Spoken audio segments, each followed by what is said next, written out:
Hello dear student, आप सभी लोग का हमारे चैनल एंड्रॉइड एजुकेटर पर वेलकम है। डियर स्टूडेंट, आज हम आज हम लेके आए हैं आपके लिए क्लास 9th का chapter force and law of motion. जैसा कि हमने पिछले लेक्चर के यूँ कह लीजिए कि पिछले चैप्टर का डिस्कशन कर लिया है, जो कि था हमारा मोशन वाला। तो मोशन से रिलेटेड जो थ्योरी डिस्कस करनी थी हम लोगों को, हमने किया। जितने टाइप्स के न्यूमेरिकल हमें मीन्स सॉल्व करने थे, उनके बारे में सीखना था, डिस्कशन करना था, वो भी हम लोगों ने सीख लिया है। तो चलिए स्टूडेंट, अब हम स्टार्ट करते हैं आज एक न्यू चैप्टर जो कि है force and law of motion. अच्छा, अभी ये फोर्स देखिए, जितने भी चैप्टर हम आगे कंटिन्यू करेंगे, चाहे वो आपका फिजिक्स हो या फिर केमिस्ट्री हो, चाहे मैथमेटिक्स, ठीक है, सब में क्या होता है कि आप जो प्रीवियस चैप्टर पढ़ चुके हैं उसके कॉन्सेप्ट है ना, और उसकी थ्योरी सारे के सारे मीन्स उस नेक्स्ट चैप्टर में लगभग, सारे तो नहीं कह सकते लेकिन सब लगभग अप्लाई होते हैं, लिंक रहते हैं। ठीक है, तो हमने डिस्कशन किया है अभी जो प्रीवियस चैप्टर था मोशन, वो क्लियरली पढ़ लिया है। अब शुरू करना है हमें force and law of motion. क्या पढ़ेंगे इस चैप्टर में? जैसे चैप्टर आपका क्या होगा आज का, ठीक है student, force and law of motion. ठीक है, चलिए।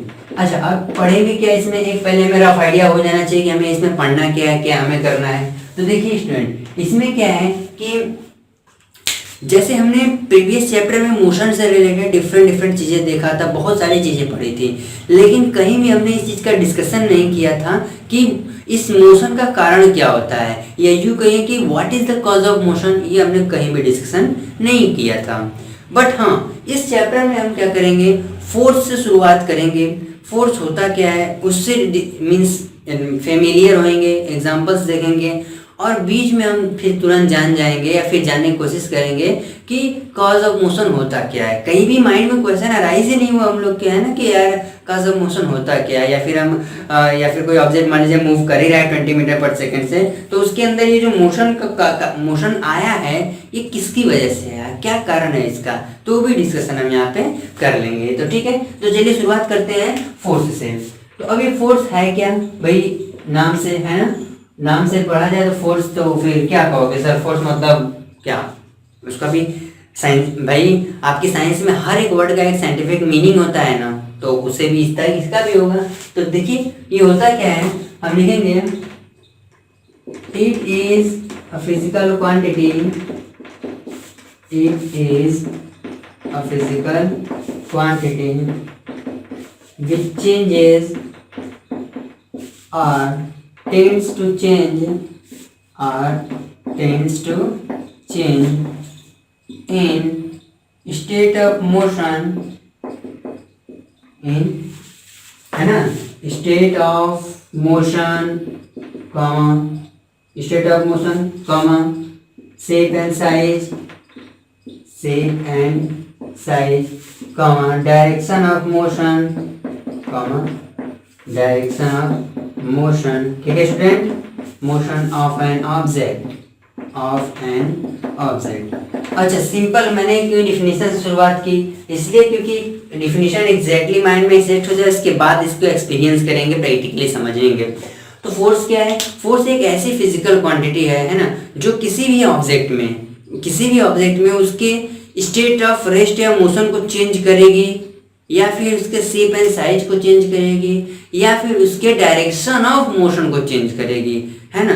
तो वो फिजिकल क्वांटिटी जो ये सारा काम करेगी, मतलब क्या कि उसके मोशन या रेस्ट वाले पोजीशन को बदलना, या फिर उसके शेप और साइज को बदलना या बदलने का प्रयास करना है ना, या फिर उसके डायरेक्शन ऑफ मोशन को चेंज करना या चेंज करने का प्रयास करना।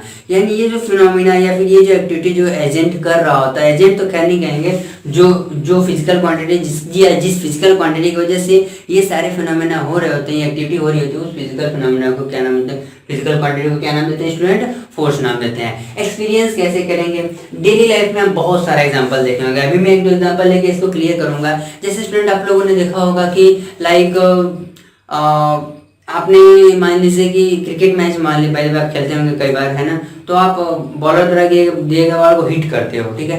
तो जब आप बॉलर द्वारा बॉल को इस तरीके से हिट करते हो, तो एक्चुअली आप अपने बल्ले से उस गेंद पर एक फोर्स लगा रहे होते हो, और आपके फोर्स लगाते ही अगर प्रॉपरली मीन्स मैचिंग हुआ बॉल और बैट का, तो प्रॉपरली एक अच्छा शॉट निकल के सामने आता है। तो यहाँ पे आपने बल्ले से उस बॉल पे एक फोर्स लगाया, एक कॉमन एग्जांपल दिखा। और भी बहुत सारा होता है, जैसे कि कभी कभी क्या होता है कि आप मतलब बाईसाइकिल आप अपनी चला रहे हो, तो ठीक है, आप अपने पैरों से उसके पैडल पे फोर्स लगाते हो। जब तक आप पैडल पे फोर्स नहीं लगाओगे तब तक आपकी बाईसाइकिल आगे मूव नहीं करेगी, है कि नहीं। तो पैरों से आप पैडल पे बाईसाइकिल के पैडल पे फोर्स लगा के आप उसके रेस्ट वाले पोजीशन को बदल देते हो, है कि नहीं। तो यहाँ पे आपने क्या किया है, साइकिल रेस्ट में थी, आपने फोर्स लगा के उसको मोशन में लाया, यानी कि क्या उसके स्टेट ऑफ रेस्ट में आपने चेंज किया, किसकी वजह से, एक फोर्स अप्लाई करके। एक और एग्जांपल है दूसरा वाला, जैसे कि क्या होता है, मान लीजिए कि आप वो जो बॉल हम बताएंगे क्रिकेट वाला, वहाँ बॉल काफ़ी फास्ट स्पीड से आ रही होती है, आप उसको अचानक से हिट करते हो, तो एक समय के लिए उस बॉल की स्पीड आपके बल्ले से जब कांटेक्ट में आती है तो जीरो हो जाती है, यानी कि आप उसकी क्या कर रहे हैं, डायरेक्शन ऑफ मोशन को बदल रहे हैं, बॉल के डायरेक्शन ऑफ मोशन को आप वहाँ बदल दे रहे हैं हिट करके। तो ऐसे कॉमन एग्जाम्पल बहुत सारे हैं, आप देख सकते हैं, लेकिन मैं यहाँ एक एग्जाम्पल ले रहा हूँ, वहाँ पे हम समझेंगे कि एक्चुअली फोर्स अप्लाई हो रहा है, ठीक है, किसी ऑब्जेक्ट पे, तो क्या क्या चीजें हमें वहाँ देखनी है, हमें डायग्राम से भी इसको समझेंगे।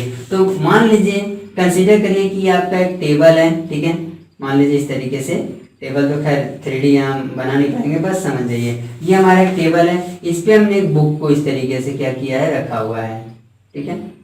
चलिए, ये हमारे स्टूडेंट बुक, शायद मैं काफ़ी छोटा लिख रहा हूँ, और ये हमारा टेबल, ये एक सिस्टम है ना, ये दो बॉडी का, या बॉडी कह लीजिए या फिर दो ऑब्जेक्ट कह लीजिए, उनका एक सिस्टम है और दोनों कांटेक्ट में है, तो बुक और टेबल।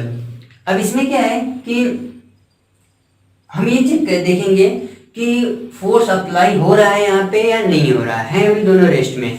तो देखिए स्टूडेंट, इस पे क्या है कि हमें ये जब देखना है कि कौन किस पे फोर्स लगा रहा है, तो इसको हमें थोड़ा सेपरेट करके एक अलग डायग्राम बनाना होता है, जिसको हम फ्री बॉडी डायग्राम बोलते हैं, ठीक है। यानी कि जब भी किसी एक या दो से अधिक सिस्टम पे हमें चेक करना होता है कि कौन किस पे फोर्स अप्लाई कर रहा है, तो हमें उन सिस्टम्स में जो मौजूद अलग अलग ऑब्जेक्ट हैं, अलग अलग बॉडी है, उनको क्या करना पड़ेगा, सेपरेट करना पड़ेगा, और सेपरेट करके इंडिविजुअली चेक करना पड़ेगा कि कौन किस पे किस तरह का फोर्स अप्लाई कर रहा है ना। तो यही इनको सेपरेट करके फोर्सेस को शो करना, इसी प्रोसेस को हम एक डायग्राम से शो करते हैं, डायग्राम से समझाते हैं, जिसको क्या नाम दिया जाता है, free body diagram, that is FBD। Okay, तो देखो अब यहाँ से क्या करना है, हम एक टाइम के लिए क्या करते हैं, इस बुक को एज इट इज ऐसे निकाल के बाहर थोड़ा समय के लिए, ठीक है।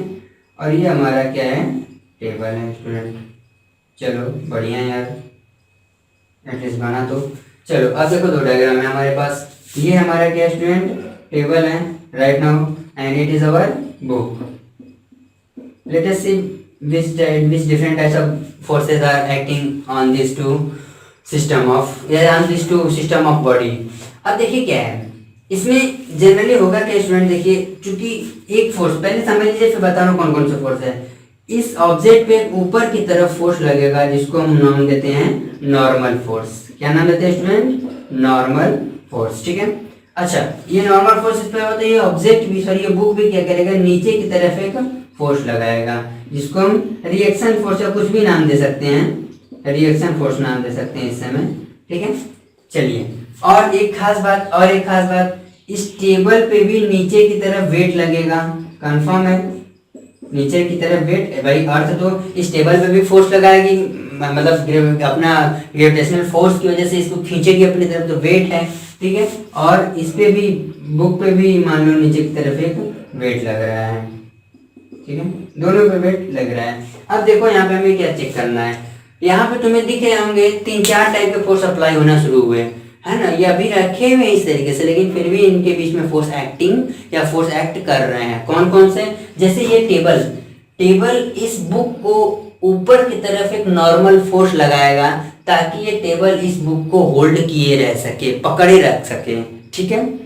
बुक क्या करेगा उसके एवज में, उस टेबल पे एक रिएक्शन फोर्स अप्लाई करेगा डाउनवर्ड की तरफ, इस टेबल को प्रेस करना चाहेगा, ठीक है। और ये वेट की मैं बात नहीं कर रहा, ये तो कॉमन सी बात है कि कोई भी ऑब्जेक्ट अगर अर्थ के सरफेस पे है तो अर्थ उस पर वेट अप्लाई करेगी, सॉरी एक फोर्स अप्लाई करेगी, ठीक है, ग्रेविटेशनल फोर्स जिसको बोलते हैं, तो ये वेट तो कॉमन सी बात है कि टेबल में भी वेट अर्थ द्वारा अप्लाई किया जा रहा है और इसका भी बुक का भी वेट नीचे की तरफ डाउनवर्ड है। वेट भी एक तरह का फोर्स ही है, ये बात ध्यान रखिएगा, ठीक है। ग्रेविटेशनल फोर्स की वजह से ये नीचे खींचा चला आता है। अब देखो, लेकिन हमें मेन बस ये समझना है कि टेबल ने बुक पे कैसा फोर्स अप्लाई किया और बुक ने टेबल पे कैसा फोर्स अप्लाई किया। तो यहाँ पे हम इस बात को लिख रहे हैं, फिर से समझा रहे हैं, अभी लिखेंगे हम यहाँ पे कि टेबल, ठीक है student, table exerts force on the book to, है ना, to hold it and book exerts है student force on the table downward दिख रहा होगा, downward to press it। Simple ये बात हम समझना चाहें, यानी टेबल और बुक के इस सिस्टम में टेबल बुक के ऊपर एक नॉर्मल फोर्स अप्लाई कर रहा है और उसको होल्ड करने का पूरा प्रयास कर रहा है, होल्ड किए भी रहता है। और बुक क्या करता है, इस टेबल को नीचे की तरफ फोर्स अप्लाई करता है, जिसको हम रिएक्शन फोर्स नाम भी दे सकते हैं। और इस फोर्स से बुक चाहेगा कि इस टेबल को प्रेस करे, ठीक है। ये एग्जांपल समझ में आया। हाँ, अब आपको माइंड में आ रहा होगा कि बुक इसको प्रेस क्यों नहीं कर पा रहा है। बुक इसलिए नहीं प्रेस कर पा रहा है क्योंकि जो टेबल है बुक के कंपेरिजन में काफ़ी सॉलिड है और सबसे बड़ी बात है कि उसका साइज भी इससे काफ़ी बड़ा है। तो ये बुक द्वारा जो फोर्स अप्लाई किया जा रहा है इस पर कोई इफेक्ट नहीं डाल रहा है। इतनी बात समझ में आ गई। अच्छा, इतनी बात समझ में आ गई तो इतना इससे ये क्लियर हो गया, ये कंफर्म समझ में आ गया कि जब कहीं भी फोर्स अप्लाई होगा, ठीक है, तो हम दो बात सोचेंगे वहाँ पे, ठीक है, कि कौन कौन सी बातें, कि कौन सा ऑब्जेक्ट फोर्स अप्लाई कर रहा है और किस ऑब्जेक्ट पे फोर्स अप्लाई कर रहा है। दो बातें हमेशा ध्यान रखेंगे हम, यानी कि जब भी कहीं पे फोर्स अप्लाई हो रहा है तो हम दो बातें ध्यान देंगे कि कौन सा ऐसा ऑब्जेक्ट है या कौन सा ऑब्जेक्ट फोर्स अप्लाई किया है और किस पर उसने फोर्स अप्लाई किया है, ये बात ध्यान रखेंगे। जैसे इस केस में टेबल ने बुक पे भी फोर्स अप्लाई किया, बुक ने भी टेबल पे अप्लाई फोर्स किया, और कौन सा फोर्स अप्लाई किया वो हमने देखा यहाँ पे, और इस फोर्स का इफेक्ट भी क्या हुआ ये भी देख लिया हमने, ठीक है। तो इफेक्ट का भी ध्यान देंगे, दूसरी बात इफेक्ट का भी ध्यान देंगे, और पहली बात हमने बताई थी कि कौन किस पे फोर्स अप्लाई कर रहा है। इसे इरेज किया जाए स्टूडेंट, चलिए इसे इरेज करते हैं। एक और एग्जाम्पल्स लेने की कोशिश करते हैं और समझते हैं फोर्स को। नेक्स्ट अब ध्यान दीजिएगा, जैसे मान लो कि एक है तुम्हारे पास एक रोप ले लेते हैं, ठीक है, ऐसे थोड़ा सा बड़ा, इसको यहाँ पे बना लेते हैं, उसको सेपरेट करेंगे। ये रोप है, इस रोप से क्या है, एक बॉल हैंग की है ना, ध्यान देना, इस तरीके से कुछ, ये हटा दो ऊपर वाला, लो समझो। ये हमारा एक सिस्टम है रोप और बॉल का सिस्टम, जहाँ पे एक बॉल को एक रोप ने क्या किया है, हैंग किए हुए हैं, है ना। अब हम यहाँ देखते हैं कि कैसे फोर्सेस अप्लाई हो रहे हैं यहाँ पे। तो अगर स्टूडेंट, फिर से मैंने बोला है कि जब भी किसी सिस्टम पे हम जितने भी फोर्स अप्लाइड होते हैं उसको चेक करना होता है, तो हम ये चेक करते हैं, क्या करते हैं कि उन सिस्टम्स को हम सेपरेट करते हैं। सेपरेट करके क्या करते हैं स्टूडेंट, एफबीडी बनाते हैं। तो चलिए देखते हैं, ये हमारा रोप को हमने इस तरीके से अलग किया, ठीक है, मान लो ऐसे अलग कर दिया, और ये बॉल को ऐसे इजीली छोड़ दिया हमने, ठीक है। अगर बॉल को रोप से हटा दोगे तो भाई जाहिर सी बात है क्या होगा, उस बॉल का नीचे गिर आएगी, ठीक है। लेकिन जब तक वो रोप के कांटेक्ट में, तब तक उसके साथ ऐसा नहीं हो रहा है। क्यों नहीं हो रहा है, जरा सोचो उसको। तो ये क्या है कि इसके ऊपर एक, खैर इस पे भी एक फोर्स ऊपर की तरफ लगाएगा बाई रोप, ये रोप के द्वारा लगेगा, है ना, इस पे ऊपर की तरफ, और ये क्या इस पे लगाएगा, इस पे बाई बॉल। बस इतना समझना है। अच्छा, जब तक ये बॉल इस रोप के कांटेक्ट में रहती है तब तक ये नीचे नहीं गिरती है, यानी कहीं ना कहीं ये रोप जो है इस बॉल को नीचे गिरने से रोक रही है, क्योंकि जैसे रोप से बॉल का कांटेक्ट छूटेगा ये बॉल सीधा ग्राउंड पे आके गिर जाएगा, क्योंकि ग्रेविटी इसको अपनी तरफ अट्रैक्ट कर लेगी, कॉमन सी बात है। तो कहीं ना कहीं जब तक ये बॉल आपका इस रोप के कांटेक्ट में, तब तक वो मतलब फॉल डाउन नहीं हो रहा है, गिर नहीं रहा है। इसका सिंपल सा वजह है कि रोप ने उसमें कोई ना कोई फोर्स अप्लाई किया है। जैसे कि मैं ये पेन ही रखा हूँ यार, देखो ना, कॉमन सा एग्जांपल, मैं इसको ऐसे होल्ड किया हूँ, अभी नहीं गिर रहा अर्थ पे, होल्ड छोड़ते ही गिर जाएगा, देख रहे हो, ऐसे मैंने होल्ड किया है, जैसे मैं इसको छोड़ूंगा ये गिर जाएगा। तो जब तक मैं इसको होल्ड किया हूं तब तक ये नहीं गिर रहा है। इसका मतलब कि देखो इस समय भी इस पे ग्रेविटी नीचे की तरफ लग रही है, ठीक है, और जब छोड़ देंगे तभी ग्रेविटी इसको खींचती ही रहेगी अपनी तरफ। लेकिन लगातार ग्रेविटी, इसका मतलब कि gravitational force continuously downward direction में लग रहा है। लेकिन हमने इसको होल्ड करके क्या कर दिया है कि इस ग्रेविटेशनल फोर्स के अगेंस्ट हमने फोर्स अप्लाई कर दिया, वो भी इक्वल, जितना ग्रेविटेशनल फोर्स इस पे लग रहा है डाउनवर्ड में उसी के बराबर हमने इसको होल्ड करके फोर्स लगा के होल्ड ऐसे पकड़ दिया है ना। तो चूंकि हम जो फोर्स लगा रहे हैं ग्रेविटेशनल फोर्स के एग्जैक्टली इक्वल है, तो इसलिए पेन या मार्कर नीचे नहीं गिर रहा है। वही केस यहाँ पे है, ठीक है। तो हम देखिए अब इस पे क्या है कि इसमें हम देखेंगे कि रोप एक्सर्ट्स, ठीक है student, rope exerts force at the ball या ऑन एट द बॉल कहना ठीक रहेगा, at the ball to hold it and ball exerts force at the rope, ठीक है student, at the rope to make it tight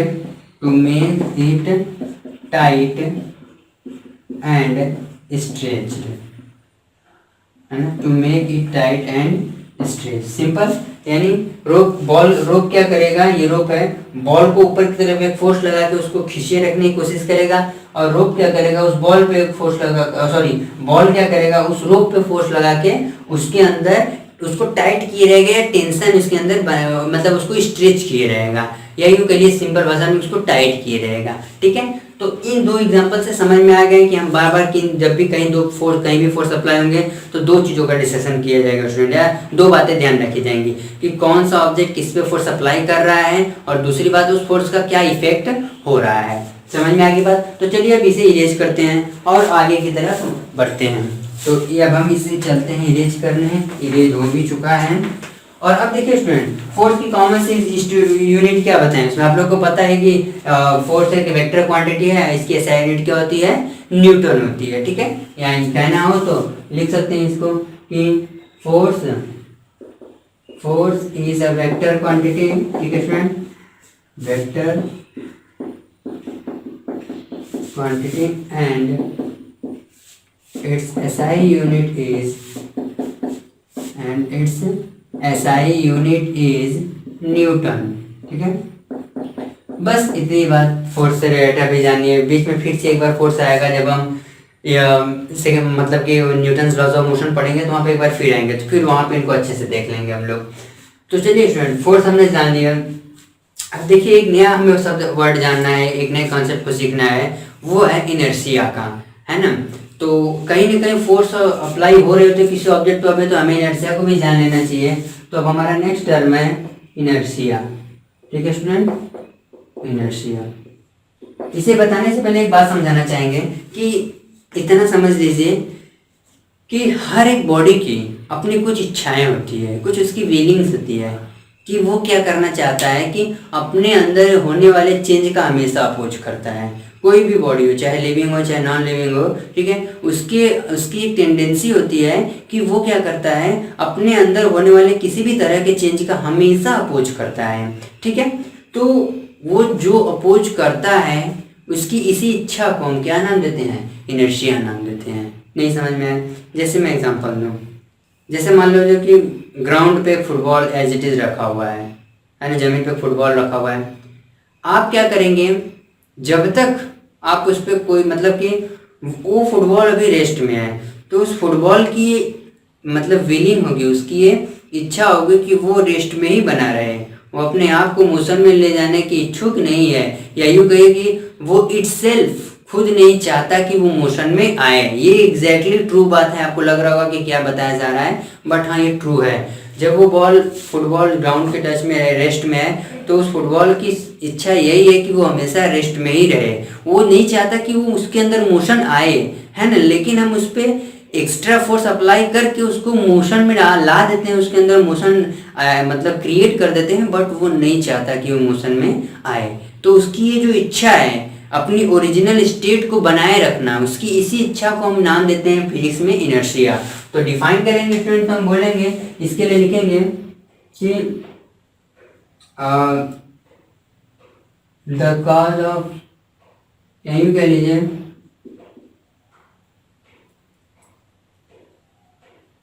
the unwillingness, है ना, the unwillingness of an object due to which it opposes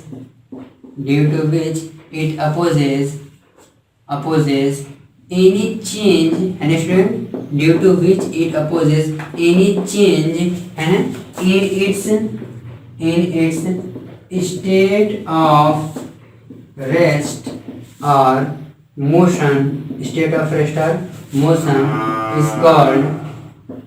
called understand inertia.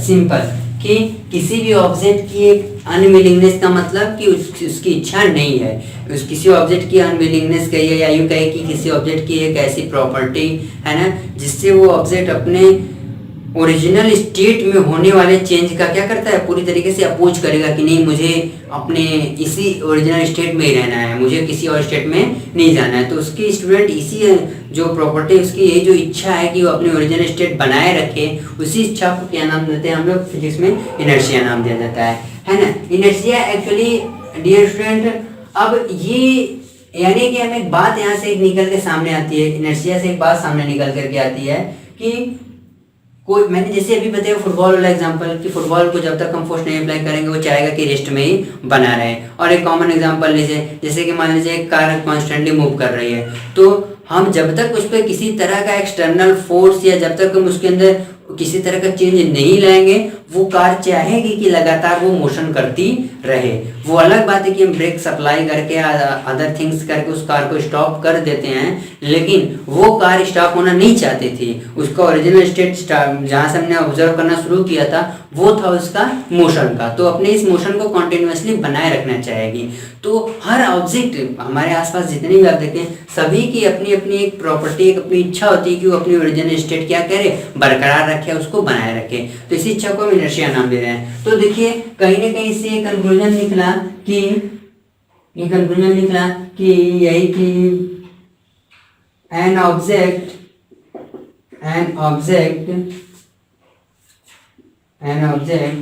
which is in rest or motion cannot change, understand, cannot change its state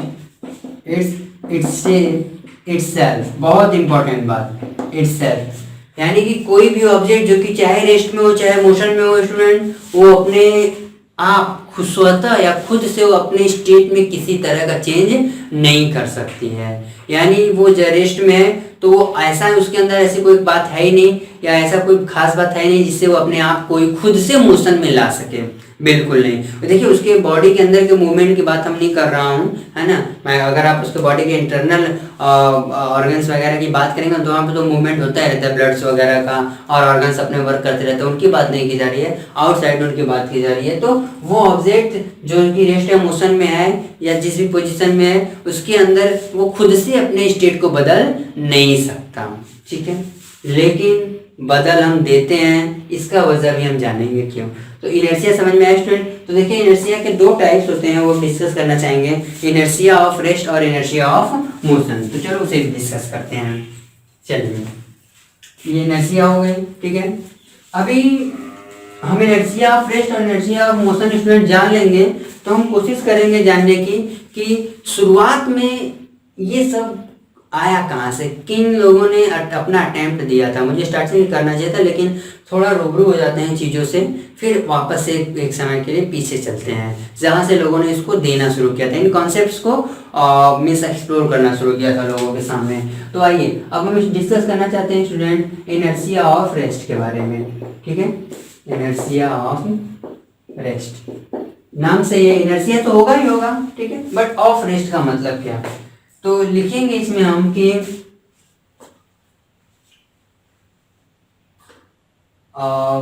the tendency of an object tendency of an object due to which it opposes, है ना, common से definition मिलते रहेंगे, due to which it opposes in its state of rest, ठीक है student. ये वो means किसी ऑब्जेक्ट की वो टेंडेंसी है ना, या वो प्रॉपर्टी कह लीजिए, जिससे वो अपने रेस्ट पोजीशन में होने वाले किसी तरह का चेंज का अपोज करेगी, उसको हम क्या नाम देंगे, इनर्शिया ऑफ रेस्ट नाम देंगे। जैसे फुटबॉल वाला है, देखो कॉमन बार एग्जांपल मान लो यहाँ पे रख लो यार, बार मैं ऐसे दिखा रहा हूँ, बना ही देता हूँ। लो फुटबॉल हमारा यहाँ पे रखा हुआ है, ग्राउंड हमारा है, रफ तो होगा नहीं, सॉरी स्मूथ तो होगा नहीं, रफ होगा ही होगा, ये हमारा फुटबॉल रेस्ट में है, ठीक है। यहाँ एनर्जी ऑफ रेस्ट समझना है। एनर्जी ऑफ रेस्ट समझना है क्या है ना, कि जो कोई ऑब्जेक्ट रेस्ट में है, या यूं कहिए कि कोई ऑब्जेक्ट अपने रेस्ट पोजीशन में किसी तरह के चेंज का अपोज करता है, तो इसी को क्या कहते हैं, इसी प्रॉपर्टी को क्या नाम दिया जाता है, एनर्जी ऑफ रेस्ट नाम दिया जाता है। जैसे बॉल वाले देखो, ये रेस्ट में है बिल्कुल, जब तक ये रेस्ट में ही रहना चाहेगा, हम कुछ किसी तरह का इसमें चेंज करेंगे तो इसका ये अपोज करेगा, विरोध करेगा, लेकिन हम फील नहीं करते कि विरोध कर रहा है, बेचारा नॉन लिविंग है तो कैसे फील करोगे, लेकिन ये इस चीज का अपोज करता है। जब आप इससे फोर्स अप्लाई करते हैं तो एक समय के लिए अपोज करता है कि क्या अपोज करता है, अपने ओरिजिनल स्टेट में होने वाले जो चेंज आप कर रहे हैं उसका अपोज करता है, लेकिन अपोज करते करते रह जाता है, रोक नहीं पाता, क्योंकि हम उससे कहीं ज्यादा फोर्स इसको अप्लाई कर चुके होते हैं। यानी हमारे द्वारा अप्लाई किया गया फोर्स इसके अपोजिशन वाले फोर्स पे क्या हो जाता है, डोमिनेट हो जाता है बहुत ज़्यादा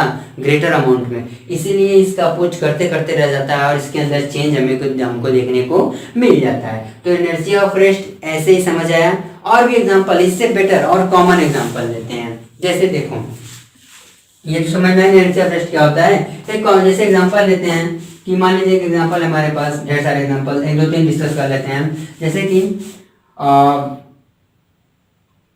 a passenger या a passenger, ऐसे ही कहिए कि when a bus starts suddenly, है ना, when a bus, एक कॉमन एग्जांपल है, starts to move, है ना, starts to move suddenly, when a bus starts to move suddenly, then the passenger, ठीक है student, then the passenger gets jerk in backward direction, low common सा example, ठीक है student, इसको explain करना पड़ेगा मुझे। मतलब कि एक इनर्शिया ऑफ रेस्ट का सबसे बेटर एग्जांपल है। और भी इसके अलावा कि वैसे बस में सारे पैसेंजर्स बैठे हैं और बस अचानक से चलना मतलब मूव करना शुरू करती है, तो बस के सीट पे जो पैसेंजर्स होते हैं उनको एक पीछे की तरफ इस तरीके से जर्क लगता है, मतलब जो सीट पे बैठे हैं या जो खड़े भी हैं। तो जैसे ही बस अचानक से स्टार्ट होकर मूव करती है ना, तो बस में पैसेंजर्स को पीछे की तरफ एक जर्क लगता है। तो इसका साइंटिफिकली रीजन क्या है, वो है रीजन इनर्शिया ऑफ रेस्ट का। कैसे, इसको समझेंगे जरा। इसमें होता क्या है स्टूडेंट, कि जो पैसेंजर सीट पे बैठे हैं तो उनका कांटेक्ट सीट के साथ साथ बस से भी है, ठीक है। तो इनिशियल शुरुआत में सारा सिस्टम रेस्ट में था, बस भी रेस्ट में था, बस में बैठे और पैसेंजर्स भी क्या थे, रेस्ट में थे, ठीक है। लेकिन बस ने जैसे ही स्टार्ट होकर के मूव करना शुरू किया, तो बस के मूव करते ही स्टूडेंट क्या होता है कि पैसेंजर्स के जो इनर पार्ट्स होते हैं, मतलब कि जो आई थिंक ये रिस्ट, कमर से लेकर के जो नीचे तक का पार्ट होता है, सॉरी गिर रहा है ना, यानी कि सिंपल ये समझिए कि पैसेंजर के बॉडी का वो पार्ट जो सीट के साथ कांटेक्ट में था, ठीक है, वो मोशन में आ जाता है, ठीक है। क्योंकि सीट किसके कांटेक्ट में, बस के कांटेक्ट में, और सीट के कांटेक्ट में पैसेंजर बैठे हुए हैं तो उनके बॉडी का कुछ पोर्शन होगा। तो पैसेंजर के बॉडी का वो पोर्शन जो सीट के कांटेक्ट में था, बस के मूव करते ही वो पोर्शन मोशन में आ जाता है, लेकिन उसके अलावा उसके बॉडी का जो और पोर्शन बचता है जो सीट के कांटेक्ट में नहीं है, वो अपने उसी पोजीशन में बना रहता है, रेस्ट में, ठीक है। तो मतलब कि जैसे कि बस मूव कर दी जिस तरह जैसे ही, तो पैसेंजर्स के वो पार्ट्स, बॉडी के वो पार्ट्स या बॉडी का वो समझ लीजिए पार्ट्स कह लीजिए जो सीट के कांटेक्ट में था, सीट के मोशन करते ही वो पार्ट्स मूव कर दिया, लेकिन ऊपरी पार्ट्स पैसेंजर्स के क्या थे, अपने ओरिजिनल स्टेट में बने रहते हैं। तो इसीलिए हमको पीछे की तरफ एक झटका लगता है। भाई हम कुछ इस तरीके से बैठे रहते थे यहाँ पे, है ना, शायद समझ में आ रहा होगा, है ना। तो कुछ इस तरीके से बैठे होते हैं, तो हमारा बॉडी का जो मतलब कि निचला पार्ट्स है वे सारे सीट के साथ कांटेक्ट में, तो सीट जैसे ही बस जैसे ही मूव करती है तो वो पार्ट्स तो बस की सीट के साथ थोड़ा मूव कर गया, लेकिन जो हमारा ऊपरी पार्ट्स होता है बॉडी का वो एज इट इज पहले जैसा पड़ा रहा। तो बस उस सीट बस की सीट को थोड़ा मतलब सीट के थोड़ा आगे बढ़ते ही, चूंकि बस आगे बढ़े तो सीट भी आगे बढ़ेगा, उसको थोड़ा आगे बढ़ते ही क्या होता है, हमें पीछे की तरफ एक झटका लगता है। इसका सिंपल मेन रीजन यही होता है। चलिए अच्छा, एक ये कॉमन सा एग्जांपल समझ में आया। इसके अलावा एक और एग्जांपल लेते हैं स्टूडेंट, और भी इनर्सी ऑफ रेस्ट के एग्जांपल। जैसे अगर हम बात कर लें कि वो वाला सबसे कॉमन सा एग्जांपल है जब हम किसी ट्री को वो करते हैं, या simple when a carpet, simple सा when a carpet is beaten with stick then dust particle, है ना student, then dust particles remove off। ये भी कॉमन एग्जांपल है। कई बार आप देखे होंगे घरों में भी लोग क्या होते हैं कि जनरली जो हमारे कारपेट हैं, है ना, कारपेट मतलब जो कालीन बिछाई जाती है फर्श पे, या यूँ कहिए कि कभी कभी आप लोगों ने अपने बेडशीट वगैरह के रूम में भी देख लीजिए, बेडशीट वगैरह कोई जो भी चीज़ यूज़ करते हैं उसको ऐसे तेज़ी से आप झटकते हैं, है ना, या कारपेट को लोग स्टिक से इस तरीके से पीटते हैं। ये सब काम इसलिए किया जाता है स्टूडेंट कि उन चीज़ों पे जो डस्ट पार्टिकल बैठ चुके हैं या कांटेक्ट में आ चुके हैं उनको उससे दूर किया जा सके। तो आपको अगर पीटने से डस्ट पार्टिकल कैसे दूर रिमूव हो सकते हैं, तो ऐसा होता है, समझेंगे इस चीज़ को। क्या होता है कि जब हम तेजी से किसी चीज़ को ऐसे मीन्स जर्क देते हैं, झटका देते हैं, किसी कपड़े वगैरह को या फिर बेडशीट को ले लीजिए या कारपेट वाला ले लीजिए सिंपल, तो जब कारपेट को इस तरीके से बीट किया जाता है, स्टिक से ऐसे पीटा जाता है, मतलब रख के ऐसे लोग पीटते हैं, तो उस केस में क्या होता है कि हम फोर्स अप्लाई कर रहे हैं स्टिक्स की हेल्प से, वो भी किस पे, इस कारपेट पे। तो कारपेट के जिस सरफेस पे पूरे डस्ट पार्टिकल बैठे हैं तो हम तेजी से ऐसे पीटते हैं, तो उससे क्या होता है कि हमारे पीटने से क्या होता है यार, वो डस्ट पार्टिकल क्या होते हैं जनरली अपने मीन्स वो मोशन में आ जाते हैं, है ना, डस्ट पार्टिकल मोशन में आ जाते हैं, लेकिन कारपेट क्या रहता है एज इट इज अपने रेस्ट पोजीशन में बना रहता है। तो उसके मोशन में तो आपको पता है कि जब भी किसी ऑब्जेक्ट में मोशन क्रिएट होता है तो उसकी टेंडेंसी होती है कि वो क्या करने लगेगा, मूव करने लगेगा। तो डस्ट पार्टिकल के पास मोशन आया तो ये क्या करते हैं, कारपेट के सरफेस से छोड़ के बाहर चले जाते हैं। ऐसा बहुत बार आप देखे होंगे, कभी तेजी से किसी गंदे कपड़े को ऐसे झटकिए जिसमें मिट्टी वगैरह लगे हों यार। और एकदम कॉमन एग्जांपल लो ना, जैसे तुम लोग सफाई करते होगे घर पे, तो सफाई या क्लीनिंग करते समय कपड़े वगैरह से सरफेस को साफ करते होगे, तो कपड़े वगैरह में मिट्टी लग जाते हैं, तो उसको फिर ले जाकर के इस तरीके से झटकते हो, तो वो मिट्टी या डस्ट पार्टिकल कहीं क्यों निकल आते हैं, क्योंकि तुमने इस तरीके से झटका, यानी कि तुमने एक फोर्स अप्लाई किया उस कपड़े पे। फोर्स अप्लाई करते ही उसके डस्ट पार्टिकल तुरंत किस में आ जाते हैं, मोशन में आ जाते हैं, और मोशन में आकर के वे उस सरफेस को छोड़ के बाहर आते हैं। समझ में आया बात? ऐसे कॉमन एग्जांपल। तो ऐसे ही बहुत सारे ले सकते हैं आप, ढेर सारे। ऐसे एक और एग्जांपल है, जैसे थर्ड एग्जांपल की बात करें कि when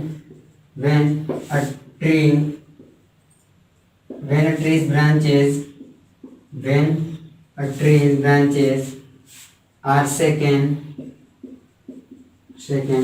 vigorously, है ना, vigorously, then some of the fruits, है ना, some of the fruits, ठीक है student, or leaves, some of the fruits or leaves get detached,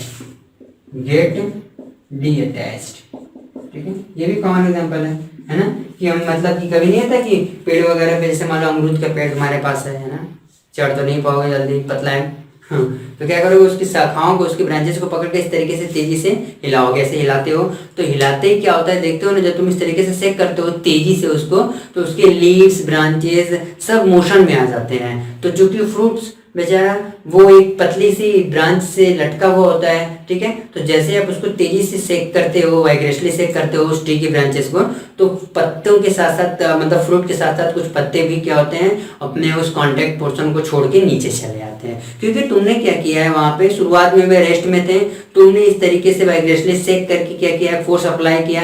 तुम्हारे जैसे ही फोर्स तुमने अप्लाई किया, वे सारे के सारे जो लीव्स हैं और जो फ्रूट्स हैं सब मोशन में आ गए। तो ऐसा करते हुए नीचे गिराते हैं। ऐसा बहुत सारा है जो स्टूडेंट इनर्शिया ऑफ रेस्ट का। तो मैं इसे अरेंज करूँ और इनर्शिया ऑफ मोशन को डिस्कस करते हैं।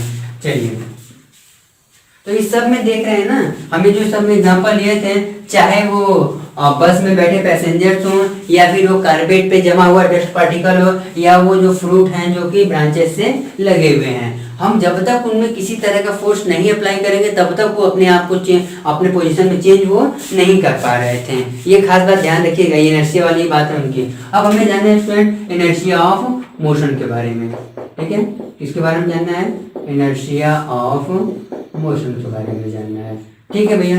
इनर्शिया ऑफ मोशन अब क्या है, सिंपली डिफाइन करेंगे कि the tendency of an object, है ना, the tendency of an object due to which, simple उसी का opposite, due to which it opposes, है ना student, due to which it opposes any change, है ना, due to which it opposes any change in its state of motion, in its state of motion, यानी कोई object है ना अपने motion के स्टेट, मतलब इस अपने स्टेट ऑफ मोशन में जिस किसी भी तरह के होने वाले चेंज का अपोज करेगा, उसकी इसी अपोजिशन को, उसकी इसी अनविलिंगनेस को हम क्या नाम देते हैं, एनर्जी ऑफ मोशन नाम देते हैं। मतलब कि कोई ऑब्जेक्ट कॉन्टिन्यूसली मूव कर रहा है, ठीक है, तो हम उसमें चेंज लाना चाहेंगे तो वो ऑब्जेक्ट क्या करेगा, इसका अपोज करना चाहेगा, वो चाहेगा कि इसमें किसी तरह का चेंज ना आए, उसकी जो मोशन है वो कॉन्टिन्यूसली ऐसे ही रिमेन्स रहे। लेकिन ऐसा हो नहीं पाता क्योंकि फिर से बात हम एक्स्ट्रा फोर्स अप्लाई करके ऐसा काम कर देते हैं। तो इनर्शिया ऑफ मोशन क्या है, किसी ऑब्जेक्ट की वो प्रॉपर्टी है, वो टेंडेंसी है जिससे वो ऑब्जेक्ट अपने अंदर अपने स्टेट ऑफ मोशन में होने वाले चेंज का अपोज करता है। जैसे इसमें भी आप कॉमनली बहुत सारे एग्जांपल देखते होंगे। सबसे एग्जांपल वही कि वही बस वाला, बस जो अभी स्टार्ट करके हम सडनली मूव कराए थे, अब उस बस को सडनली ब्रेक लगा के हम रोकेंगे। तो when a bus stop suddenly, stops suddenly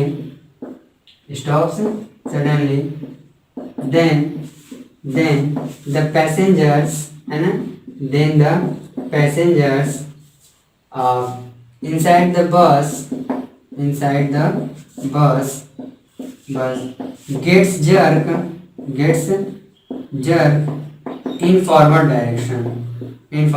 अब समझ गए होंगे इसका तुम लोग, इन फॉरवर्ड डायरेक्शन, इसका मतलब कि मीनिंग समझ ही होगे। मतलब जैसे कभी कभी नहीं होते भाई सब, मैं बस वाला एग्जांपल ले रहा हूँ कि मतलब बस में कभी कभी आप सीट किए होंगे, बैठे होंगे, तो आप क्या देखे होंगे कि अचानक से अगर बस मान लो किसी पैसेंजर को उतरना हुआ या उसका डेस्टिनेशन पॉइंट आ गया हो तो अगर उसको वहाँ से उतरना हुआ तो अचानक से ड्राइवर क्या करते हैं, बस में मतलब ब्रेक अप्लाई करते हैं, तो बस अचानक से रुक जाती है। तो जितने भी पैसेंजर उसमें बैठे होते हैं में और जो वहाँ पे कंडक्टर वगैरह लोग खड़े भी होते हैं, उनको क्या करते हैं, उनको आगे की तरफ एक झटका लगता है ना। तो वो क्यों होता है उसको भी फिनोमेना समझेंगे। वही हम बात बोलेंगे कि जब एक बार के लिए बस मूव करना शुरू कर दी तो बस के मोशन में आते ही हमारी पूरी बॉडी एक साथ मोशन में आती है।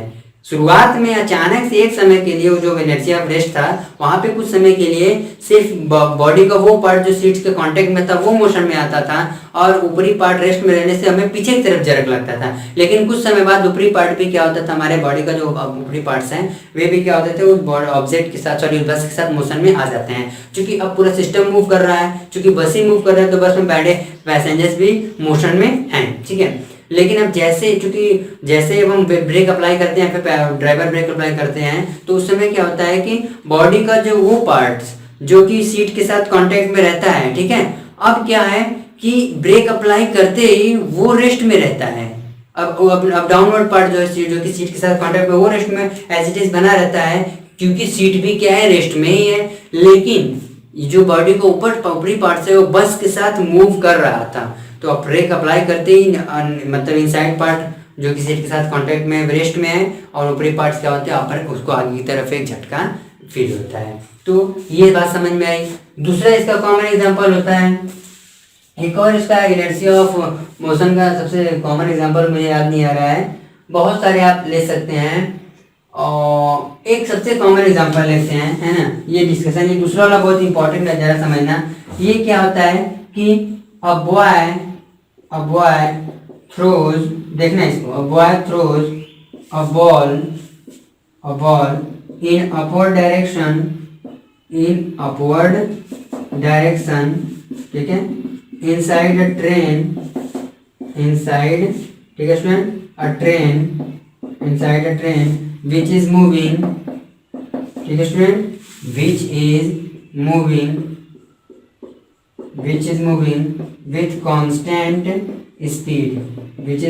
with constant speed, क्या होगा इसमें, ये जो एक्सपेरिमेंट मैंने बताया कि मतलब कि ये कांस्टेंट स्पीड से ट्रेन मूव कर रही है, उस ट्रेन की किसी एक कंपार्टमेंट में बैठा हुआ, मतलब ठीक है कि ट्रेन में मान लो बैठा है कोई बॉय, वो क्या करता है, बॉल को इस तरीके से थ्रो करता है ऊपर, तो वो बॉल वापस उसके हाथ में आ जाती है। ये मैंने लिखा नहीं, इसको मैं समझा रहा हूँ, यहाँ समझना है कैसे, एक अच्छा केस है। तो मतलब कांस्टेंट स्पीड से मूव करने का मतलब उस ट्रेन की स्पीड मेंटेन है। मान लो वो ट्रेन आपका 120 किलोमीटर पर आवर की स्पीड से चल रही है, तो उसकी स्पीड में किसी तरह का चेंज मत आने देना। यानी 120 किलोमीटर पर आवर के कांस्टेंट स्पीड से ट्रेन चल रही है, उसमें ट्रेन के अंदर बैठा कोई बॉय क्या करता है, बॉल को एज इट इज ऐसे ऊपर छोड़ता है, ऐसे थ्रो करता है, तो बॉल वापस उसके हाथ में आके गिर जाती है। ठीक, अगर यही एक्सपेरिमेंट वो बॉल, मतलब बच्चा क्या करे, खैर अभी बार नहीं कराते हैं, तो उस चूंकि ऐसे उसने, चूंकि यार बॉल को थ्रो किया उसने ऊपर, तो बॉल उसी के हाथ में आई, ऐसा क्यों, ट्रेन तो मूव कर रही है, बॉल उसके पीछे आगे गिर जाना चाहिए था। इसको समझना है, इसको कैसे, इस केस में क्या होता है। इस केस में देखो क्या होता है कि ट्रेन में बैठा बॉय और वो जो बॉल जिसको उसने थ्रो किया है, सभी के सभी एक ही डायरेक्शन में हॉरिजॉन्टल वेलोसिटी से मूव कर रहे हैं, सबके पास एक ही हॉरिजॉन्टल वेलोसिटी और एक ही डायरेक्शन वाला। मतलब ट्रेन अगर ईस्ट में जा रही थी तो बॉय के साथ साथ बॉल भी ईस्ट डायरेक्शन में मूव कर रहा है। ठीक है, तो होता क्या है, जब बॉल को ऊपर वो बॉय थ्रो करता है, तो उस केस में जितना वेलोसिटी या जितना डिस्टेंस वो ट्रेन ट्रेवल करता है हॉरिजॉन्टल, आप हॉरिजॉन्टल वर्टिकल नहीं समझ पा रहे होंगे, ध्यान दीजिएगा। अर्थ के पैरेलल हम जब एक एक्सिस ढूंढते हैं, लाइन ऐसे मतलब कि ड्रॉ करते हैं, तो वो हमारा हॉरिजॉन्टल कहलाता है, हॉरिजॉन्टल लाइन होती है ना। मीन दो line which are parallel to the earth, और वो लाइन जो अर्थ के परपेंडिकुलर होती है उनको हम वर्टिकल नाम देते हैं। ठीक है, तो हॉरिजॉन्टल हम बात करना चाह रहे हैं यहाँ पे। तो सिंपल उसका रीजन ये होता है कि ट्रेन द्वारा जो हॉरिजॉन्टल डिस्टेंस ट्रेवल किया जाता है, वो डिस्टेंस उतना ही डिस्टेंस वो बॉय और बॉल भी करता है। यानी ट्रेन जितना हॉरिजॉन्टल डिस्टेंस कवर करता है उतना ही डिस्टेंस बॉय और बॉल भी करता है, जिसकी वजह से चूंकि दोनों सिस्टम क्या हो रहे हैं, सेम डिस्टेंस कवर ट्रेवल कर रहे हैं। मान लो ट्रेन इस तरीके से मूव कर रही है, जितना हॉरिजॉन्टल डिस्टेंस ट्रेन मूव की जितने टाइम में, उतने टाइम में वो बॉय और बॉल भी एक साथ मूव कर दिए, तो लगातार इनके हॉरिजॉन्टल डिस्टेंसेस क्या हैं, इक्वल हो रहे हैं। तो इस केस में जो बॉल थ्रो किया जा रहा है उस बॉय द्वारा, वो वापस से उसी के हाथ में आता है। इसका मेन वजह ये होता है कि जो हॉरिजॉन्टल डिस्टेंस ट्रेन ने कवर किया है, उतना ही हॉरिजॉन्टल डिस्टेंस इस बॉल और बॉय दोनों ने साथ साथ किया है। ठीक है, अच्छा, अगर यही एग्जांपल ये समझ में, अगर ये एग्जांपल हम वो क्या करें, अगर वो बॉय क्या करे, ट्रेन के खिड़की के बाहर भी यही काम करे, मीन्स जो बॉल उसने उस ट्रेन के कंपार्टमेंट में बैठ करके इस तरीके से किया था, वो बाहर भी इस तरीके से उछाल के करेगा, तो भी बॉल उसी के हाथ में वापस आएगी। ठीक है, यानी मेन फैक्टर यहाँ पे ये है स्टूडेंट की उस केस में, हर दोनों केस में ट्रेन की स्पीड क्या है, कांस्टेंट है। ट्रेन की स्पीड कांस्टेंट होने से ही ये सारा खेल हो रहा है, बॉल को बार बार ऊपर फेंक रहा है, उसके हाथ में आके गिर रहा है। लेकिन जैसे इसकी स्पीड कांस्टेंट हो ना हो कि चेंज हो जाए, थोड़ा बदल जाए, 120 से कम हो जाए या उससे ज़्यादा हो जाए, तो उस केस में वो बॉल जो ऑब्जेक्ट जो बॉल ऊपर थ्रो कर रहा है, वो उसके एग्जैक्टली हाथ में नहीं आएगी। यानी अगर ट्रेन एक्सेलरेटेड हो जाती है, अपने मोशन को मतलब अपनी स्पीड को या कम या ज़्यादा कर लेती है, तो उस केस में ये फिनोमेना देखने को नहीं मिलेगा। बॉय बॉल को थ्रो तो जरूर करेगा, लेकिन उसके हैंड में नहीं आएगा। तो ठीक है, इनर्शिया ऑफ मोशन भी डिस्कस कर लिया हम लोगों ने। अब इसे मैनेज करते हैं, अब आगे बढ़ते हैं। ठीक है, अब आगे बढ़ते हैं और क्या, चलिए, इनर्शिया ऑफ रेस्ट हो गया, इनर्शिया ऑफ मोशन हो गया। अब देखिए, अच्छा अब जैसे हम बात करें कि एक हम हैवी टेबल लें, यानी कि इनर्शिया किस ऑब्जेक्ट के पास ज़्यादा होगी, ये कैसे आप पता लगाएंगे। इसके लिए हम ये कहेंगे कि जिस ऑब्जेक्ट का मास ज़्यादा होता है उसके पास इनर्शिया ज़्यादा अमाउंट में होती है। ये हम डिस्कस करेंगे अभी आगे चलेंगे, जब हम मोमेंटम स्टार्ट करेंगे, है ना, तो बात करेंगे वहाँ पे। तो अब आइए स्टूडेंट बात करते हैं किस चीज़ की, बैलेंस्ड और अनबैलेंस्ड फोर्स, यानी कि टाइप्स ऑफ फोर्स आएंगे। लेकिन टाइप्स ऑफ फोर्स बताने से पहले मुझे खैर इसी में बता देते हैं, उसमें कोई नई बात नहीं है। तो ये जो टाइप्स ऑफ फोर्स हैं हम मेनली डिस्कस करेंगे, ठीक है। Types of force mainly discuss करेंगे। बैलेंस्ड फोर्स, ठीक है स्टूडेंट, डिस्कस करेंगे बैलेंस्ड फोर्स की बात करेंगे। डिफाइन हम कर लेते हैं, फिर इसको समझाते हैं। हम लिखेंगे इसके लिए कि व्हेन टू फोर्सेस, टू नहीं उससे ज़्यादा भी हो सकते हैं, when two forces of equal magnitude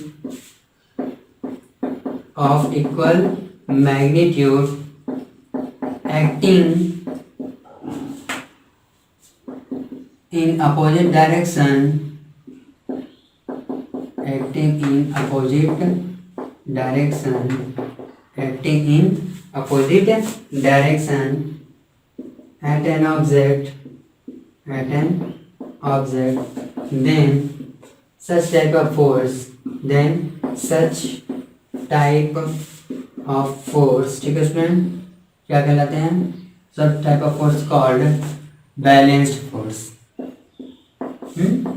balanced force मतलब दो फोर्सेस किसी पॉइंट ऑफ ऑब्जेक्ट या किसी ऑब्जेक्ट पे दो फोर्स अप्लाई हो रहे हैं, ठीक है, दो फोर्स अप्लाई हो रहे हैं, उन फोर्स का मैग्नीट्यूड क्या है, इक्वल है, ठीक है, और लेकिन वे अपोजिट डायरेक्शन में है। तो इस टाइप के फोर्स के सच पेयर ऑफ फोर्स क्या कहलाता है, बैलेंस फोर्स कहलाता है। एग्जांपल दिखाएं आपको, तो देखो ये हमारा ऑब्जेक्ट है रखा हुआ, इस पर हमने इस साइड लगा दिया 50 न्यूटन का फोर्स और इधर भी लगा दिया हमने 50 न्यूटन का फोर्स, ठीक है फ्रेंड, 50 न्यूटन, यानी कि इसके हम फॉरवर्ड और इन दोनों डायरेक्शन में देखिए, इस पे इक्वल मैग्नीट्यूड है, 50 न्यूटन का फोर्स लग रहा है, लेकिन डायरेक्शन अपोजिट है ना।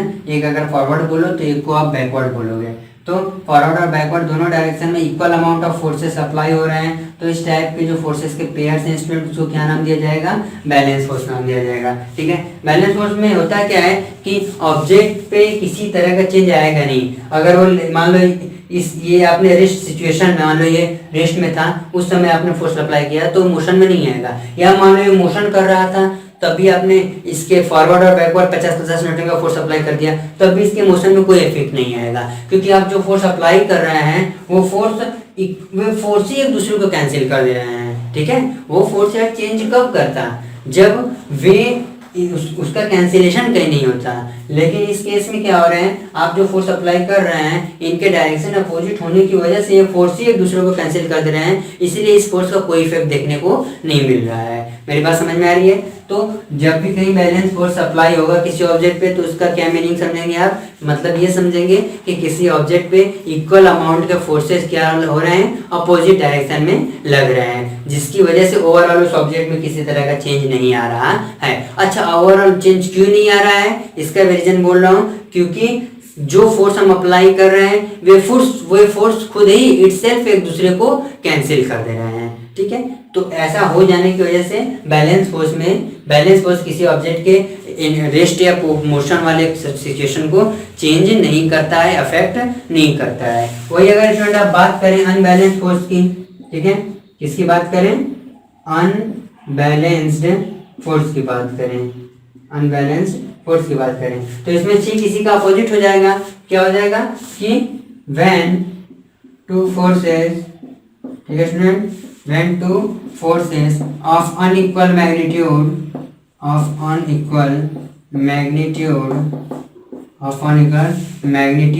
ठीक है,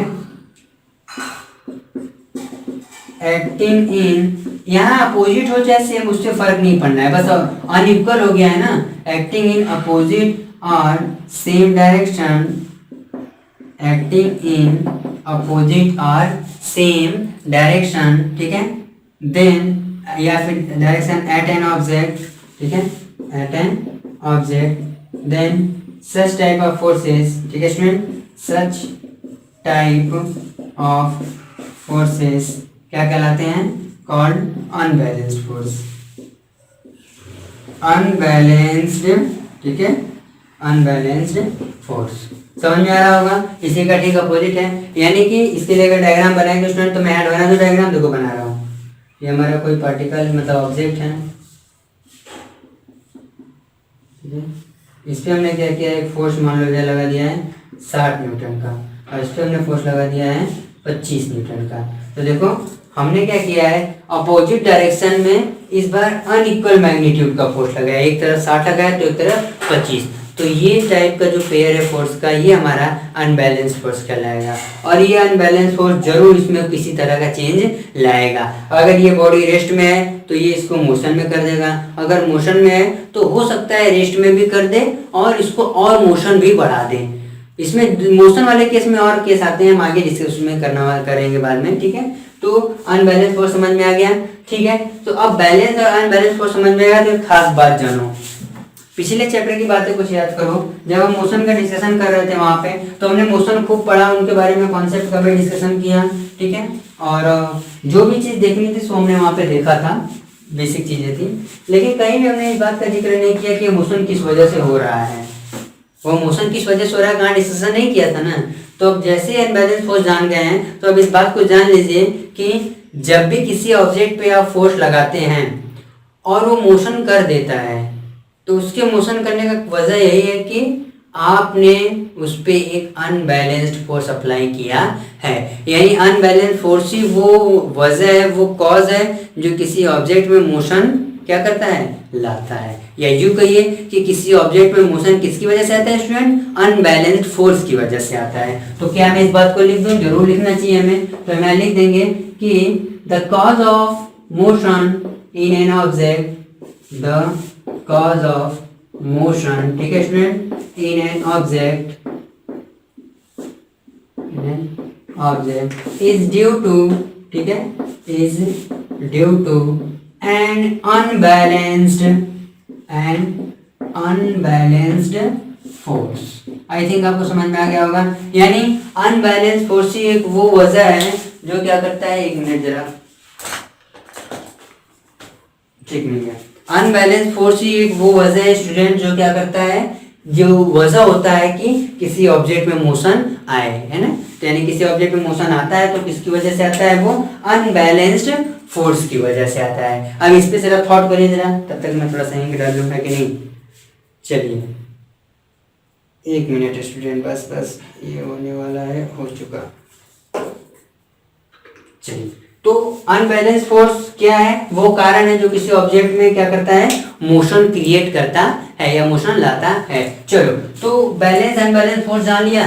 अब वैसे क्या लगता है कि सिर्फ फोर्स अप्लाई करते ही ऑब्जेक्ट मूव करने लगेगा, या अनबैलेंस फोर्स अप्लाई करते ही ऑब्जेक्ट मूव कर जाएगा? थोड़ा हम और डिटेल में भी अब पढ़ेंगे आगे चल करके, ठीक है। वैसे अभी डिस्कशन तो नहीं करना है वहां पे, लेकिन थोड़ा जान लीजिए कि सिर्फ फोर्स अप्लाई या अनबैलेंस फोर्स अप्लाई कर देने से ऑब्जेक्ट मोशन में नहीं आएगा। डिपेंड करेगा कि ऑब्जेक्ट और सरफेस के बीच में फोर्स कितना है, ठीक है। अगर उनके बीच में जो बॉन्डिंग वाला मीन्स जो इंटरलॉकिंग का फोर्स, उससे कम हम फोर्स अप्लाई करेंगे तो मूव नहीं करेगा। ऐसे कई सारे केसेस आते हैं, वहाँ डिस्कस करेंगे अभी। तो अब हम इसे इरेज करेंगे स्टूडेंट, और इरेज नहीं करते हैं, पहले एग्जाम में तो कुछ क्वेश्चंस ले लेते हैं। जैसे यहाँ पे हम क्या करें, मान लो एक ऑब्जेक्ट हमारा ऐसे रखा हुआ है, ठीक है। इस पर हमने क्या किया है, इधर 25 न्यूटन का फोर्स अप्लाई किया, फिर इधर भी क्या कर दिया हमने, 10 न्यूटन का फोर्स अप्लाई कर दिया। जरा देख लेते हैं, आप कई बार किए होंगे इस काम को। एक और क्वेश्चन लेते हैं, इस पर हमने मान लो 100 न्यूटन का फोर्स अप्लाई किया, इस पर हमने मान लो 25 न्यूटन का फोर्स अप्लाई किया, 25 न्यूटन का। थर्ड वाले में हम क्या कर रहे हैं, वही कोई ऑब्जेक्ट है सरफेस पे रखा हुआ है, ठीक है। इस पर हमने अप्लाई किए 25 न्यूटन, फिर अप्लाई किए 100 न्यूटन का फोर्स, और फिर इधर अप्लाई कर दिया हमने कितना, 75 न्यूटन का फोर्स, ठीक है। फोर्थ केस में स्टूडेंट देख लीजिए, फोर्थ केस में अब हम क्या करते हैं, इसकी तरफ अप्लाई करते हैं 200 न्यूटन का फोर्स, ठीक है, और इसी की तरफ एक और अप्लाई कर देते हैं फोर्स 500 न्यूटन का फोर्स, ठीक है। चलो शुरुआत में सारे ऑब्जेक्ट रेस्ट में, रिजल्टेंट फोर्स बता दीजिए, ठीक है। तो देखिए क्या करना है, हम चूंकि फोर्स एक वेक्टर क्वांटिटी है तो हमें डायरेक्शन और मोशन का भी खास ख्याल रखना होगा।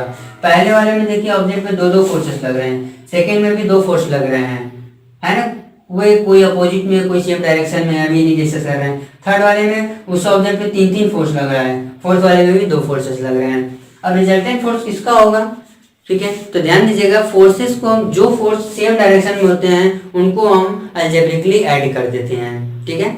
जो फोर्सेस सेम डायरेक्शन में एक्ट कर रहे होते हैं, सेम डायरेक्शन में अप्लाई हो रहे हैं, उनको हम अलजेब्रिकली क्या करते हैं, सिंपली ऐड कर देते हैं। तो जैसे इस केस में देखो, एफ रिजल्टेंट बताना होगा, है ना, एफ रिजल्टेंट या यूं कहिए total force, total applied force, बस इसी की बात करते हैं, टोटल अप्लाइड फोर्स। तो 25 न्यूटन को देखो, चूंकि इस डायरेक्शन में अगर आप इसको पॉजिटिव मानो तो ये 25 प्लस होगा, तो चूंकि इसको तुमने पॉजिटिव माना है राइट वाले डायरेक्शन को, तो 10 न्यूटन वाला फोर्स भी क्या होगा, अपोजिट डायरेक्शन में माना जाएगा। तो 25 प्लस 10, सॉरी सेम डायरेक्शन में माना जाएगा, यानी कि पॉजिटिव डायरेक्शन में, तो क्या हो जाएंगे 35 न्यूटन। यानी देखा यहाँ पे, दूसरा वाला जरा देखो, दूसरा वाला जरा देखो, एक अपवर्ड में और एक फॉरवर्ड और एक बैकवर्ड लग रहा है। तो यहाँ पे हम देखेंगे टोटल अप्लाइड फोर्स या टोटल रिजल्टेंट फोर्स भी कह सकते हैं। क्या इसमें अगर आप फॉरवर्ड डायरेक्शन को पॉजिटिव ले रहे हैं तो बैकवर्ड को क्या रहना पड़ेगा, नेगेटिव। तो फॉरवर्ड डायरेक्शन में जो फोर्स लग रहा है वो 100 न्यूटन तो पॉजिटिव होगा, और जो बैकवर्ड में है चूंकि उसको आपने नेगेटिव साइन कंसिडर किया है तो क्या होंगे माइनस। आपने फोर्स को नेगेटिव नहीं कंसिडर किया है, फोर्स जिस डायरेक्शन में लग रहा है उस डायरेक्शन को आपने नेगेटिव कंसिडर किया है, तो इसलिए फोर्स भी नेगेटिव हुआ। तो 100 माइनस 25 75 न्यूटन का इस पर रिजल्टेंट फोर्स लग रहा है। थर्ड वाले में देखिए, आप टोटल अप्लाइड फोर्स की बात करें तो देखिए, फिर मैं कह रहा हूँ फॉरवर्ड को आप पॉजिटिव मानेंगे तो क्या होगा, यहाँ पे 2 फोर्सेस एक ही डायरेक्शन में अप्लाइड हो रहा है, 100 और प्लस वाले मतलब 25 वाले। तो 100 प्लस 25, ये जो सेम डायरेक्शन में अप्लाइड होने वाले फोर्स हैं, अपोजिट में कौन है 75 वाला, तो माइनस 75। अगर आप माइनस करेंगे तो 125 माइनस 75 आंसर आएगा 50 न्यूटन। क्या बात समझ में आ रही है। और इसमें लास्ट केस में अगर आप देखें टोटल अप्लाइड फोर्स की बात करें तो यहाँ देखिए, अगर फिर से तो 200 वाला आपका पॉजिटिव है, 500 वाला क्या नेगेटिव है, तो आंसर आएगा माइनस 300 न्यूटन का फोर्स। या सिंपली आप 300 इन अपोजिट डायरेक्शन। तो ठीक है, देख रहे हैं अलग अलग इस तरह से कई सारे क्वेश्चंस आते हैं, आप कर सकते हैं अगर मिलता है कहीं पर तो।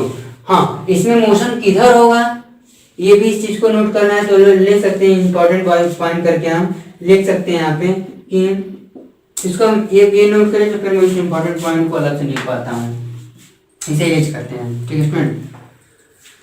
तो देखिए यहाँ पे एक बात देखनी है कि when unbalanced force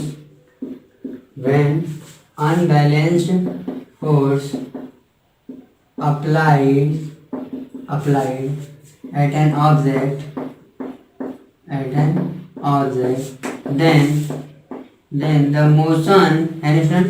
then the motion will occur in the direction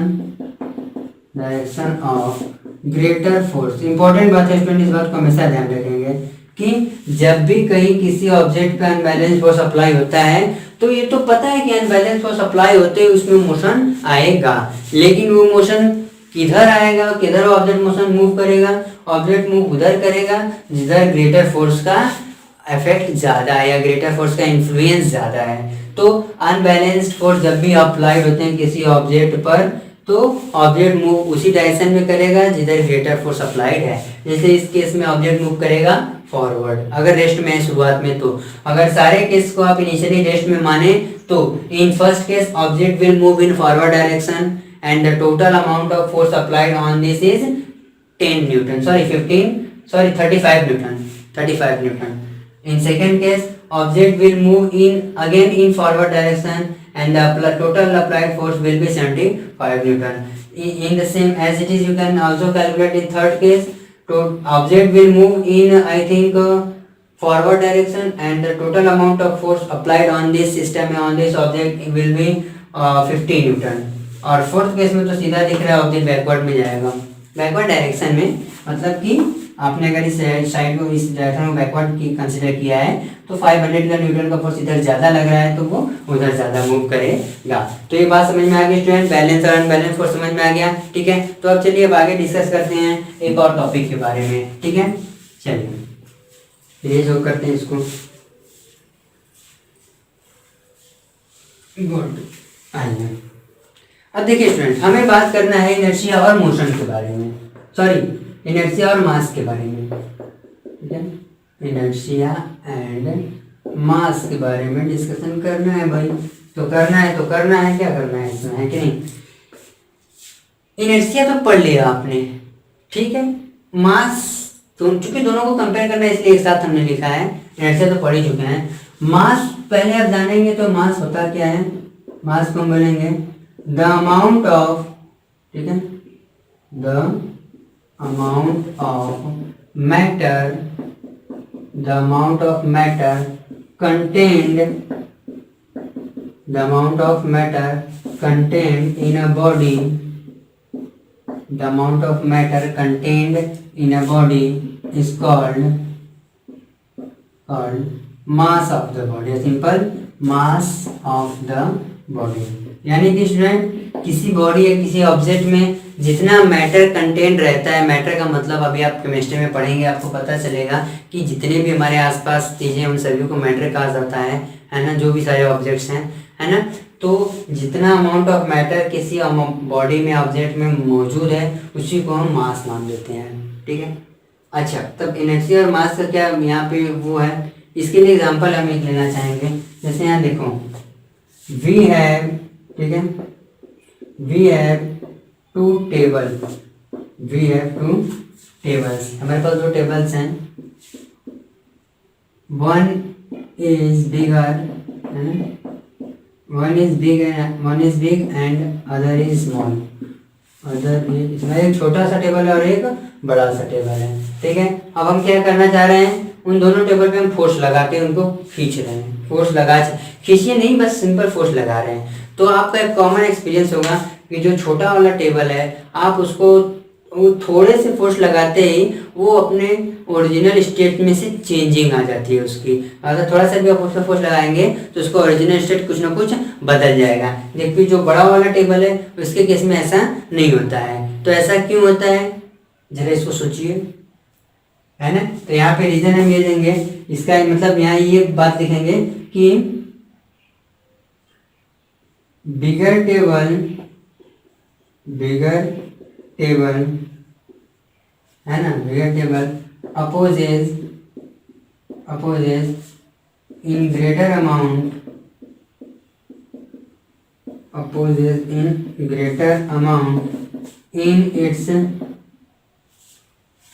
greater amount in its change, comparison than light object।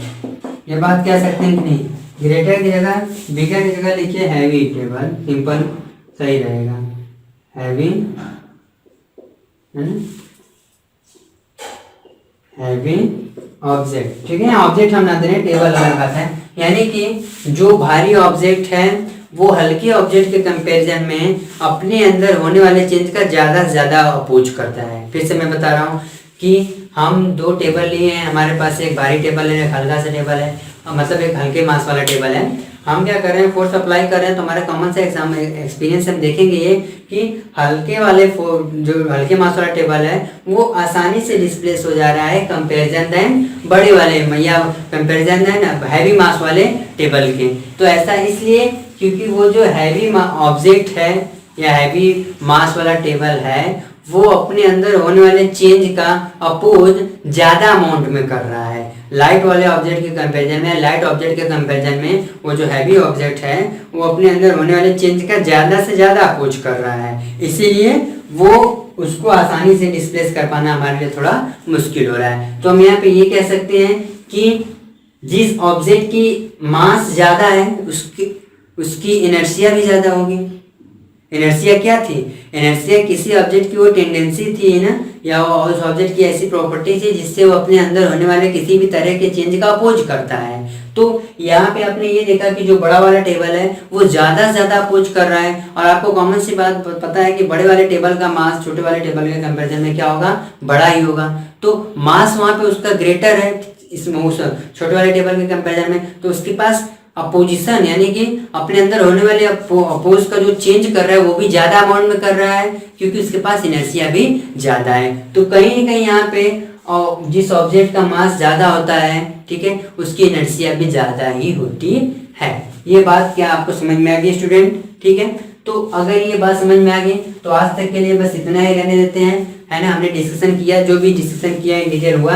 अब हम क्या करेंगे, नेक्स्ट क्लास में मिलेंगे तो वहाँ पे डिस्कशन करेंगे हम Newton law of motion, momentum, और मीन्स जितने न्यूटन लॉ ऑफ मोशन थे दो या जो भी तीन हैं, तीनों का डिस्कशन करेंगे, एग्जांपल्स देखेंगे, इंपॉर्टेंट बात जानेंगे, मोमेंटम पे जाएंगे, फोर्स के फॉर्मूले के लिए कैलकुलेशन करेंगे, एंड बहुत सारी चीज़ें करेंगे। ठीक है, तो अब मिलते हैं नेक्स्ट क्लास में।